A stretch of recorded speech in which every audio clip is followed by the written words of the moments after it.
और जब ये फैसला सुनाया गया सुप्रीम कोर्ट में, वहां पर तालियां बजने लगी। इसी से आप अंदाजा लगा सकते हैं कि पूरे देश बेसब्री से इस फैसले का इंतजार किया जा रहा था कि एक स्ट्रांग मैसेज दिया जाए अपराधियों को, दोषियों को, कि कोई रहम की गुंजाइश नहीं रहेगी। कोई इस तरह के अपराध को अंजाम देगा तो उसे सजा भुगतनी होगी।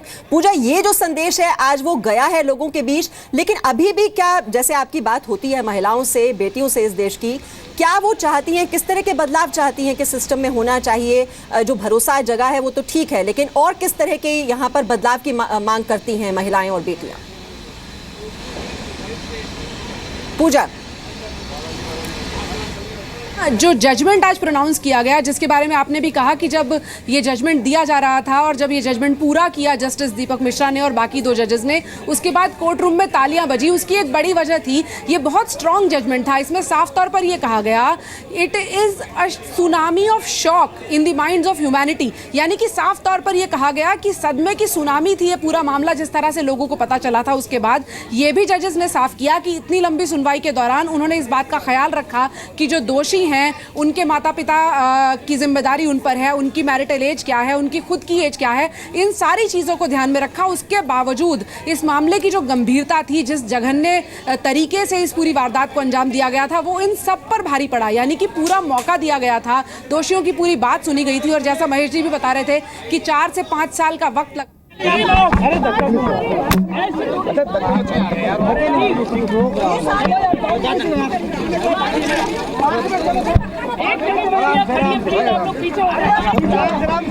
पार्क में ले जा रहा आप लोग, आशा जी, आशा जी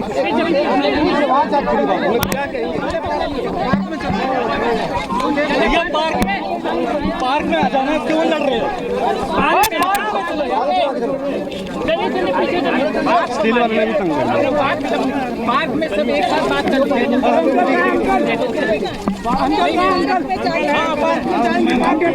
रुक जा, हट जा पीछे,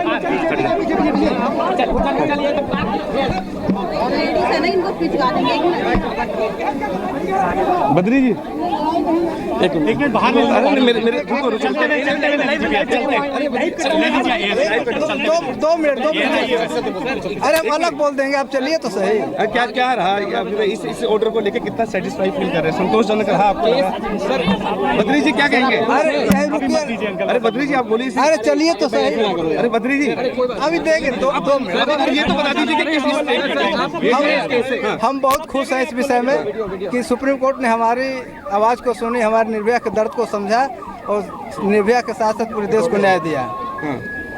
लेकिन आप ये लगता है कि काफी 5 साल लगभग बीत गए न्याय मिलने में। ये पहले अब कोई गिला नहीं है कि देर लगा, लेकिन देर लगा जरूर, लेकिन सही मिला। सर आपको लगता है जल्दी से जल्दी फांसी हो जाए, तो हमारी चाहत है कि जल्दी से जल्दी हो जाए। आगे आपको लगता है ऐसे केसेस में गिरावट आएगी जो ये हुआ है? बिल्कुल हुआ है, लेकिन थोड़ा मेहनत करना पड़ेगा हम लोगों को, पूरे समाज को मेहनत। तो आप सुन रहे थे ये सुप्रीम कोर्ट के बाहर की तस्वीरें, और मीडिया वालों का तो जमावड़ा है ही वहां पर, और बेसब्री से लोग यही जानना चाहते हैं कि निर्भया के माता पिता इस फैसले से कितने संतुष्ट हैं।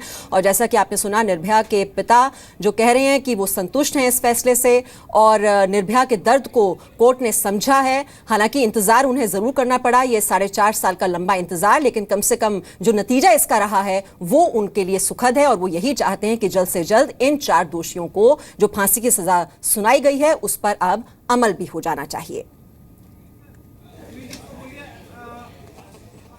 और एक बार हम फिर से रुक कर लेते हैं। महेश, अगर मेरी आवाज आप तक पहुंच पा रही है, तो निर्भया के पिता को तो हमने सुना ही उनका रिएक्शन, और वो काफी संतुष्ट नजर आ रहे हैं।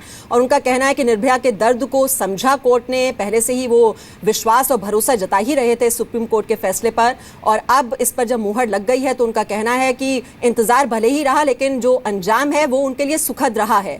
निर्भया की माता इस वक्त कहां पर हैं, और उनसे कोई रिएक्शन मिल पाया है अभी तक वहां पर?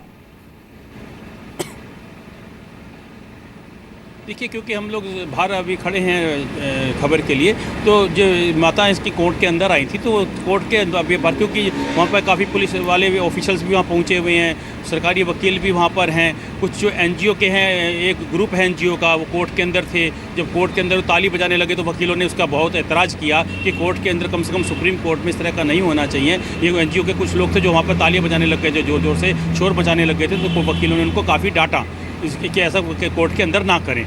तो ये कि उनकी माताजी अभी बाहर आ जाएंगी, और जाहिर सी बात है कि जब कोर्ट के अंदर जब वो थी और जिस प्रकार से सज़ा मिली है, और सज़ा के साथ साथ कोर्ट ने एक विश्वास जनता का कोर्ट के प्रति जताया है। कोर्ट ने अपने फैसले में बिल्कुल साफ लिखा है कि किस तरह से एक लड़की को बस के अंदर घुमाया जाता है, उसके शरीर के साथ एक मजाक बनाकर खेला गया। लेकिन जो जानवर है वो जानवर भी इस तरह से नहीं करता, जानवर भी शिकार करता है, लेकिन यहाँ पर तो इन्होंने शिकार ना करके उसके शरीर के साथ खेला, और खेलने के लिए एक जो रॉड है उसके प्राइवेट पार्ट में डाली, और प्राइवेट पार्ट से हाथ अंदर डाल के उसकी आंतें बाहर निकाल ली।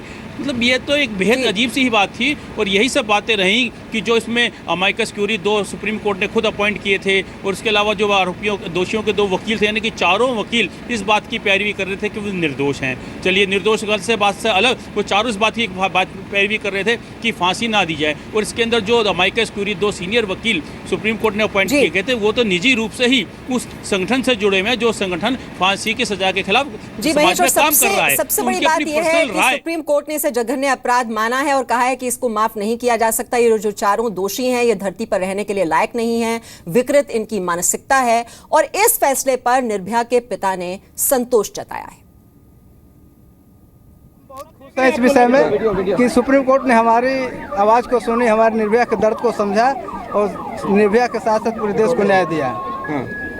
लेकिन आप ये लगता है कि काफी 5 साल लगभग बीत गए न्याय मिलने में। ये पहले अब कोई गिला नहीं है कि देर लगा, लेकिन देर लगा जरूर, लेकिन सही मिला। सर, आपको लगता है जल्दी फांसी हो जाए, तो हमारी चाहत है कि जल्दी से जल्दी हो जाए। तो चलिए, गिला शिकवा अब कोई नहीं है, इंतजार जरूर हुआ, लेकिन साथ ही साथ जो हुआ वो बिल्कुल ठीक हुआ, ये कहना है निर्भया के पिता का।